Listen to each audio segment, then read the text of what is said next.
ټولګټو وزارت د کابل جلال آباد لویې لارې د دویم لاین سړک د پاتې برخو د اساسي رغونې پلان لري. د تېرې جمعې په ورځ د ریاست الوزرا اقتصادي مرستیال محترم الحاج ملا عبدالغني برادر، د ټولګټو وزارت سرپرست وزیر محترم الحاج ملا محمد عیسی ثاني،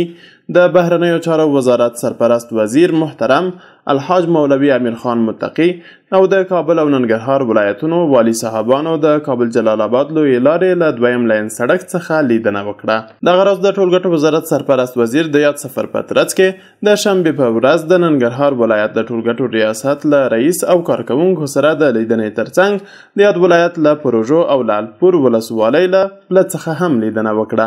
او د دغه ولایت د ټولګټو چارو رئیس ته یې لارښوونه وکړه چې د ولایت اړوند د هغو نښلونکو سړکونو او لویو لارو هغه برخې چې د وروستیو سیلابونو له امله تخریب شوي دي اساسي ترمیم او بیا ورغوي او د امکاناتو د محدودیت او کمښت پر مهال د موضوع وزارت ته وړاندې کړي تر څو د وزارت په کاري پلان کې شامل شي.